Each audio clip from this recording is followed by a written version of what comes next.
Hello students, good morning. कैसे हो आप? स्वागत है एक बार फिर से आपका लक्ष्य एकेडमी में। प्यारे बच्चों, पिछले वीडियो में मैंने आपसे जो है शेयर किया था चैप्टर 1 सिविक्स का चैप्टर 1 हमने डिस्कस किया था पावर शेयरिंग, सत्ता का बंटवारा। तो यहाँ पे मैंने आपको बताया था कि सत्ता का बंटवारा से क्या मतलब है, सत्ता की साझेदारी क्या है। इस चैप्टर में हम जो है बात कर चुके हैं सत्ता के बारे में, सत्ता का बंटवारा क्या है। इसमें हमने एग्जाम्पल लिए थे बेल्जियम और श्रीलंका के बारे में जो है हमने पढ़ा था। उसके बाद श्रीलंका ने जो है किस प्रकार से जो है बहुसंख्यकवाद को या अल्पसंख्यकवाद पर जो है, ठीक है, मेजोरिटेरियनिज्म पे जो है श्रीलंका का क्या हाल हो गया था। यहाँ तक बच्चों हम पढ़ चुके हैं। वीडियो को शुरू करने से पहले बता देता हूँ बच्चों, इस वीडियो में आपको जो है एनसीईआरटी का फुल सॉल्यूशन मिलेगा। आपको जो है चैप्टर की जो पूरी तरह से ट्रांसलेशन मिलेगी, पूरी तरह से इसका हिंदी वर्जन मिल जाएगा। तो प्यारे बच्चों, बने रहिए लक्ष्य एकेडमी के साथ। आइए शुरू करते हैं आज की वीडियो। जैसे कि मैंने बताया कि हम जो है इस चैप्टर में पढ़ चुके हैं श्रीलंका में बहुसंख्यकवाद किस प्रकार हुआ, क्या रिजल्ट निकला। तो now we will discuss about the accommodation in Belgium. Belgium में जो है किस प्रकार की जो है बेल्जियम की समझदारी है रही, बेल्जियम ने क्या रिजल्ट निकाला, आइए डिस्कस करते हैं। The Belgian leaders took a different path. Belgium के नेताओं ने जो एक अलग तरह का रास्ता चुना। They recognise the existence of the regional difference and the cultural diversities. उन्होंने जो है पहचान लिया था कि जो है बेल्जियम की विविधता क्या है, बेल्जियम की अंतर और सांस्कृतिक विविधता को उन्होंने स्वीकार किया। Between 1970 and 1993 they amended their constitution 4 times so as to work an arrangement that would enable everyone to live together within the country. उन्होंने जो 1970 से 1993 के बीच में जो अपने कॉन्स्टिट्यूशन में, अपने संविधान में जो 4 बार जो है संशोधन किया, जिससे कि उन्हें रियलाइज हो सके कि जो बेल्जियम में रहने वाला हर एक व्यक्ति जो है बेगानेपन का एहसास ना कर पाए। द अरेंजमेंट दे वर्क, जो उन्होंने बंदोबस्त किया, जो व्यवस्था की, they work out is different from any other country and is very innovative. उन्होंने जो बंदोबस्त किया, जो व्यवस्था की, वो बिल्कुल अलग थी, बिल्कुल कल्पनाशील थी और ऐसा कोई देश जो है कर नहीं पाया। तो बच्चों यहाँ पे देखते हैं, here are some of the elements of Belgian model. और यहाँ पर बेल्जियन मॉडल की कुछ हम बातें जो है देखेंगे, कुछ विशेषताएं जो है देखेंगे हम बेल्जियम ने कौन कौन से जो तरीके अपनाए थे वो यहाँ पे हम देखते हैं। तो नेक्स्ट फर्स्ट जो हमारा जो पॉइंट्स है वो देखते हैं। एक मिनट बच्चों, थोड़ा सा ये गलत हो गया।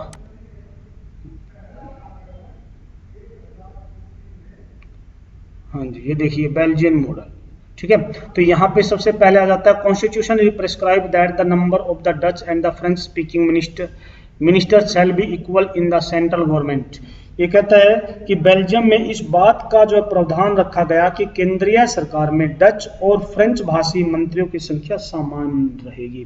बिकॉज यहाँ पे जो डिस्प्यूट था, जो कन्फ्लिक्ट था, वो डिस्प्यूट यही था कि यहाँ पे जो है कुछ लोग जो है डच भाषा बोलने वाले हैं और कुछ लोग जो है यहाँ पर फ्रेंच भाषा बोलने वाले हैं। उन्हीं के डिस्प्यूट को कम करने के लिए सरकार ने ये प्रावधान रख दिया कि मंत्रिमंडल में सरकार में जो है डच और फ्रेंच भाषी मंत्रियों की संख्या समान रहेगी। और कुछ some special laws require the support of majority of the members from each linguistic group. और कुछ ऐसी विशेष कानून भी बने जब दोनों भाषाई लोगों के लिए जो है, या दोनों भाषाई के समूह के लोगों का जो है बहुमत उनके पक्ष में हो। यानी कि एक प्रकार से कह सकते हैं कि सरकार ने जो है इस प्रकार के जो तरीके अपनाए जिससे कि जो है दोनों भाषा के लोगों को जो है दोनों भाषा के लोग जो है सही तरीके से काम कर सके।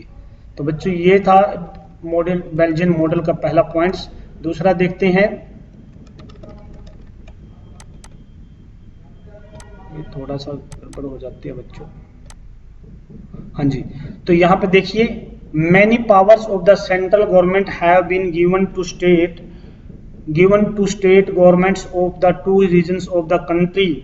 यहाँ पर केंद्र की अनेक शक्तियां जो है जिन 2 इलाकों की क्षेत्रीय सरकारों को जो बांट दी गई, यानी कि many power of the central government have been given to state government of 2 regions of the country. यानी कि सरकार को जो है नीचे 2 भागों में बांट दिया गया, सेंट्रल सरकार को स्टेट गवर्नमेंट में बांट दिया गया। The state governments are not subordinates to the central government. और जो राज्य सरकारें थी वो केंद्रीय सरकार के बिल्कुल भी अधीन नहीं थी। उसके बाद Brussels has a separate government in which both the communities have equal representation. और ब्रुसेल्स या ब्रुसेल्स जो कि बेल्जियम की कैपिटल है, वहाँ पे जो है कहते हैं कि ब्रुसेल्स में सरकार अलग बनी और इसमें दोनों समुदाय का समान रूप से प्रतिनिधित्व जो है रखा गया। The French speaking people accepted equal representation in Brussels. और जो है फ्रेंच के लोगों ने, फ्रेंच भाषी लोगों ने जो है ब्रुसेल्स में अपना समान प्रतिनिधित्व जो इस प्रस्ताव को जो है रख लिया, क्योंकि डच भाषी लोगों ने केंद्रीय सरकार में बराबरी का प्रतिनिधित्व जो है स्वीकार किया था। इसलिए जो फ्रेंच भाषी लोगों ने भी जो है इस बात को जो अपना लिया था। अब तीसरा पॉइंट देख लेते हैं, apart from the central and the state government. इसके बाद क्या हुआ कि सेंट्रल गवर्नमेंट के साथ साथ जो है यहाँ पे केंद्र सरकार और राज्य सरकारों के अलावा यहाँ पर एक और जो है सरकार जो है बनी थी। वो क्या थी? वो थी यहाँ पे जो है तीसरे सत्र की सरकार भी जो है बनी थी। और वो तीसरे सत्र की सरकार क्या थी कि सामुदायिक कम्युनिटी गवर्नमेंट यहाँ पे बनी। कम्युनिटी गवर्नमेंट का मतलब है सामुदायिक सरकार। और इस सरकार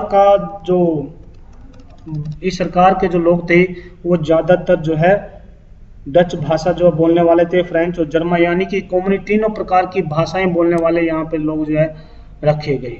ठीक है, यहाँ पे देख लीजिए, कम्युनिटी गवर्नमेंट बनी, elected by the people belonging to one language community, Dutch, French and the German speaking, no matter where they live. इस बात का कोई मैटर नहीं था वे कहाँ पे रहते थे, केवल ये डिसाइड किया गया कि वो जो है सभी प्रकार की भाषा जो है बोलते हो, उनके लिए जो एक अलग सरकार जो है बनाई गई थी। उसके बाद देखते हैं यहाँ पर, you might find the Belgian model very complicated. आपने देखा कि बेल्जियन का जो मॉडल है वो बिल्कुल ही जटिल था। It definitely is very complicated even for people living in Belgium, विशेष तौर से उन लोगों के लिए जो बेल्जियम में रह रहे थे। लेकिन इसके बावजूद but this arrangements have work well so far, लेकिन उन्होंने एक अच्छी अरेंजमेंट की, अच्छी व्यवस्था की, जिससे कि वो जो अच्छा काम कर पाए। They help to avoid strife between the two major communities and the possible division of the country on linguistic division। और उसके बाद ये कहता है कि यहाँ पे उन्होंने एक ऐसी व्यवस्था बनाई जिससे कि उनके मुल्क में जो है गृह युद्ध की जो सिविल वार थे उन पर जो है बैन लगाया, रुकावट हो गई, यानी कि सिविल वॉर पर जो वहाँ पर रोक लगा दी गई, यानी कि कोई ऐसे झगड़े वहाँ पर नहीं हुए जिससे कि जो देश का बंटवारा हो पाए। ठीक है, तो इस मॉडल का जो है यूरोपियन कंट्रीज ने भी जो है लाभ उठाया। When many countries of the Europe come together to form the European Union, Brussels was chosen to as its headquarter. और ये जो एक मॉडल बन चुका था ब्रुसेल्स, क्योंकि जब यूरोपियन ईयू का ग्रुप हुआ, यूरोपियन संगठन का ग्रुप हुआ, तो उसके लिए जो है ब्रुसेल्स को जो उसका हेडक्वार्टर बना दिया गया। तो यहाँ से बच्चों आपसे क्वेश्चन पूछा जा सकता है कि जो ईयू है, यूरोपियन संगठन है, उसका ग्रुप कहाँ पे है, उसका हेडक्वार्टर कहाँ पे है, ये जो क्वेश्चन आपसे पूछा जा सकता है। It is very important question, short question जो पूछा जा सकता है। मैथ में भी जो आपसे जो इस प्रकार का क्वेश्चन जो है पूछा जा सकता है। तो यहाँ पे हम देखते हैं why power sharing is desirable, कि पावर शेयरिंग जो है क्यों जरूरी है, सत्ता का बंटवारा क्यों जरूरी है। ठीक है, यहाँ पे हम देखेंगे इस प्रकार जो सत्ता के बंटवारे में कई तरह के तर्क दिए जा सकते हैं। कि पहला तर्क तो हम यही मानते हैं कि यदि सत्ता का बंटवारा सही तरीके से किया जाए तो जो है देश का बंटवारा जो होने से बच सकता है, देश में जो कन्फ्लिक्ट नहीं हो सकते, देश में जो झगड़े नहीं हो सकते। तो ये कुछ पॉइंट्स हैं जिसकी वजह से हम कह सकते हैं कि सत्ता का बंटवारा जो है जरूरी है। Thus, two different sides of the regions can be given in favor of power sharing.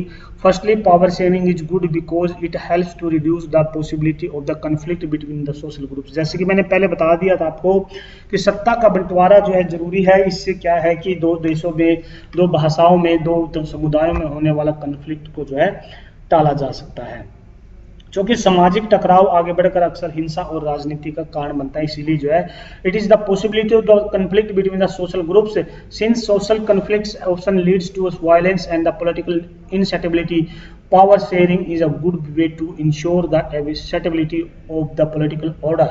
क्योंकि यहाँ पे जरूरी है, यदि हम जो है सत्ता का बंटवारा कर लेते हैं तो देश और समाज से जो हिस्सा को जो है दूर किया जा सकता है। तो पहला पॉइंट तो ये हो गया। दूसरा जो है पॉइंट हम यदि देखें तो imposing the will the majority of the community, और ये कोई जरूरी नहीं है, छोड़ दीजिए आप इसको। यहाँ से देखते हैं हम सेकंड पॉइंट्स देखते हैं। There is a second deeper reason why power is good for democracy, कि सत्ता का बंटवारा जो है लोकतंत्र के लिए हम कह सकते हैं कि बड़ा जरूरी है, लोकतंत्र के पक्ष में बहुत ज्यादा जरूरी है। Power sharing is the very spirit of the democracy, जो सत्ता का बंटवारा है हम कह सकते हैं कि जो एक तरह से लोकतंत्र की आत्मा है। लोकतंत्र का या democratic rule involve sharing power with the those affected by its exercise and who have to live with its effects. हम कह सकते हैं कि लोकतंत्र का मतलब ही होता है कि जो लोग इस शासन व्यवस्था में के अंतर्गत है और उनके बीच जो सत्ता का बांटा जाए, लोग जो है इसी ढर्रे से इसी तरीके से काम करते, तो हम कह सकते हैं कि वही लोकतंत्र है, वही असली डेमोक्रेसी है। People have a right to be consulted on how they are to be governed, और इसका मतलब है कि लोग जो है किस प्रकार से जो अपना शासन चलाए, यही जो है डेमोक्रेसी है। A legitimate government is one where citizens through participation acquire a stake in the system, और इसलिए वैध सरकार वही है। लेजिटिमेट गवर्नमेंट का मतलब होता है सही सरकार, वैध सरकार वही है जिसमें लोग अपनी भागीदारी के माध्यम से by the participation, through participation क्या कर सकते हैं, एक्वायर, जिसमें क्या कर सकते हैं, वो जो है नैतिक रूप से जो है सत्ता का बंटवारा कर सके और जो है एक सिस्टम, एक अर्थव्यवस्था को जो एक सही तरीके से जो है एक सिस्टम को बना सके, अपना सके। Late us call the first set of the reasons Prudential.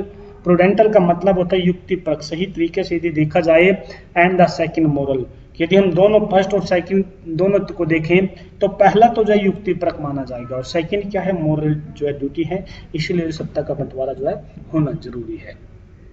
तो ये था why power sharing is desirable. देखिए मैं यहाँ पे सिर्फ आपसे जो मेन पॉइंट्स जो है शेयर कर रहा हूँ। ये यहाँ पे एक कहानी दी हुई है, खलील डिलेमा, यानी खलील की जो है दुविधा क्या थी, आप इसको देख सकते हो, बाद में कोई ज़्यादा इम्पोर्टेंट भी नहीं है, ठीक है। आगे हम पढ़ेंगे power sharing forms of the power sharing, power sharing या साझेदारी के रूप क्या है, कितने भागों, कितने रूप में जो पावर शेयरिंग को बांटा जा सकता है। The idea of power sharing has emerged in opposition to the notions of the undivided political power.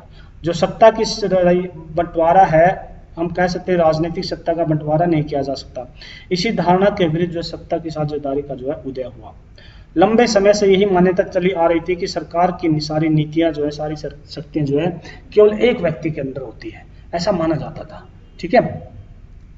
ऐसा जो है माना जाता था कि सरकार की सारी जो है पावर जो है सिर्फ एक ही व्यक्ति के अंदर में होती है, ऐसा जो है पहले माना जाता, क्योंकि तब की बातें हैं जब जो है सरकार जो है केवल और केवल एक ऑटोक्रेसी हैंडल में होती थी, यानी कि एक ही राजा के हाथों में होती, तब जो है ऐसा माना जाता था कि जो है पावर जो है एक ही व्यक्ति के हाथों में होना पॉसिबल है, ठीक है। तो यहां हम देखते हैं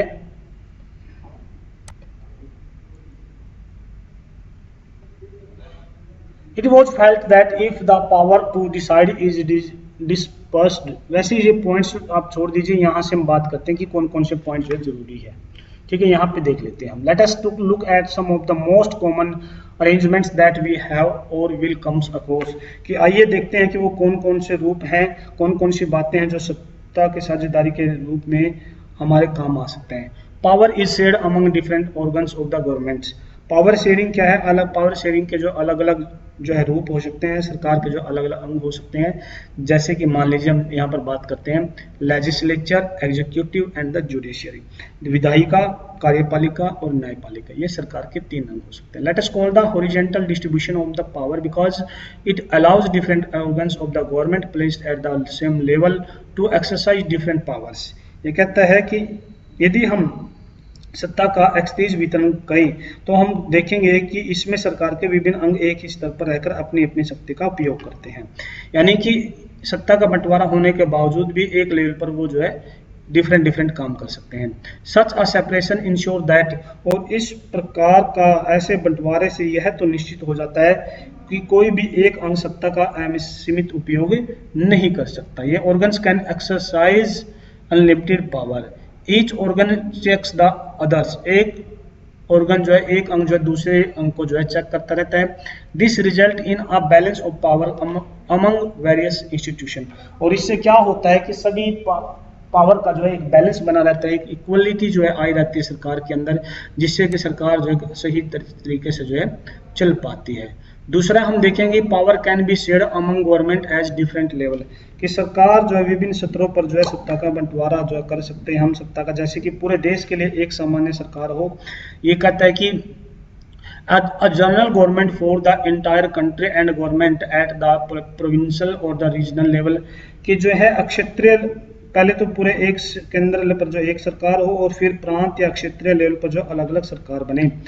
ये इससे क्या होगा कि इसे एक बैलेंस बन जाएगा। Such a general government for the entire country is usually called federal government, और इस प्रकार की सरकार जो है संघ सरकार या केंद्र सरकार कही जाती है। जैसे कि भारत में फेडरलिज्म है, भारत में संघवाद जो चला हुआ है, संघवाद के बारे में जो हम अगले वाले चैप्टर में जो डिस्कस करेंगे, ठीक है। In India we refer to it as the central or union government, जैसा कि मैंने पहले बताया कि भारत में हम जो इस प्रकार की राज्य सरकार देख सकते हैं कि जहाँ पर यूनियन टेरिटरी के लिए अलग सरकार है, राज्य के लिए अलग सरकार है।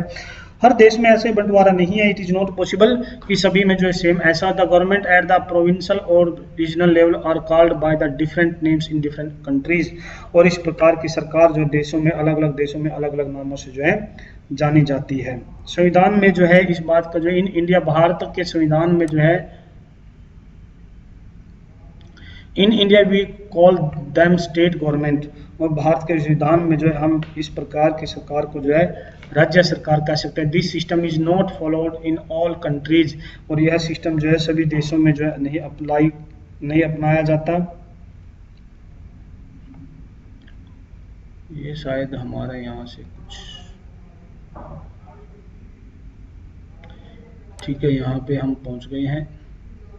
तीसरा पॉइंट देखते हैं अभी हम, ठीक है। पावर में also be shared among different social groups, सत्ता का बंटवारा जो है विभिन्न सामाजिक समूह और मसलन यानी कि समूह के आधार पर जो है सत्ता का बंटवारा कर सकते हैं। Such as the religious and the linguistic groups, धार्मिक और भाषाई आधार पर जो सत्ता को बांट सकते हैं। Community government in Belgium is a good example of this arrangement, Belgium में हम जो है सामुदायिक सरकार का एक अच्छा उदाहरण जो देख सकते हैं। In some countries there are constitutional and the legal arrangements whereby socially weaker sections and women are represented in the legislature and the administration, और यहाँ पर मैंने बताया कि बेल्जियम का एक अच्छा उदाहरण है। उसके साथ साथ कुछ देशों के संविधान और कानून में इस बात का भी प्रावधान है कि सामाजिक रूप से कमजोर समुदाय और महिलाओं को विधायिका और प्रशासन में हिस्सेदारी दी जाए। इस प्रकार जो सत्ता का बंटवारा किया जा सकता है।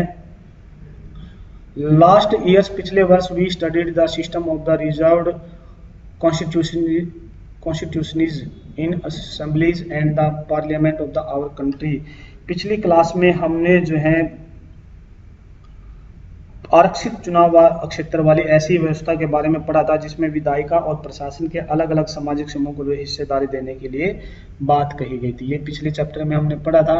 इसके बाद यदि हम देखें, यहाँ फोर्थ पॉइंट देखें, power sharing arrangements can also be seen in the way political parties, और पावर शेयरिंग जो हम जो है राजनीतिक समूह में भी देख सकते हैं, प्रेशर ग्रुप्स दबाव समूह में देख सकते हैं, एंड मूवमेंट्स और आंदोलनों में भी हम देख सकते हैं। कंट्रोल और इन्फ्लुएंस अदर्स इन पावर, उन सभी आंदोलनों में भी जो है देख सकते हैं जो है प्रभाव जो है देश की राजनीति को जो है प्रभावित करते हैं। इन डेमोक्रेसी, लोकतंत्र में the citizens must have freedom to choose among various contenders for power, और ये कहता है कि जो है लोकतंत्र में लोगों के सामने सत्ता के दावेदारों के बीच जो है चुनाव का विकल्प जरूर होना चाहिए।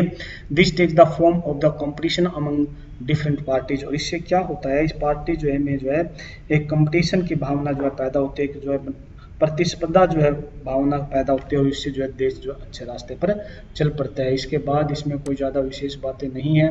यहाँ पर जो ये आप एग्जाम्पल पढ़ सकते हो। तो बच्चों यहाँ पर हम देखते हैं ये चैप्टर जो है लगभग हमारा जो है कंप्लीट हो जाता है। ये सारे के सारे जो क्वेश्चन आंसर जो यहाँ पे दिए हुए हैं ये आप जो है डिस्कस करेंगे, क्वेश्चन आंसर जो आप पढ़ेंगे, ठीक है। ये एनसीईआरटी सॉल्यूशन मैंने दिया हुआ है, साथ में आप इनको जो है एक्सप्लेन कर सकते हो। तो स्टूडेंट्स, ये हमारा चैप्टर यहाँ पर जो पूरा हो जाता है पावर शेयरिंग। आई होप आपको जो है कुछ बेनिफिट लाभ मिलेगा इस चैप्टर से, इस वीडियो से जो है अच्छा लाभ मिल पाएगा। आप जो इसको क्वेश्चन आंसर को पूरा कर लीजिए, वीडियो देख के जो रोक के जो आप पढ़ सकते हो, सुन सकते हो। तो प्यारे बच्चों, आई होप आप लोगों को ये वीडियो जो पसंद आई होगी, और हमारे चैनल को शेयर और सब्सक्राइब कीजिए। प्रेजेंट में भी और फ्यूचर में भी हम आपके पास हमारी वीडियो आती रहेगी। तब तक के लिए धन्यवाद। बने रहिए लक्ष्य एकेडमी के साथ। आपका दिन शुभ हो।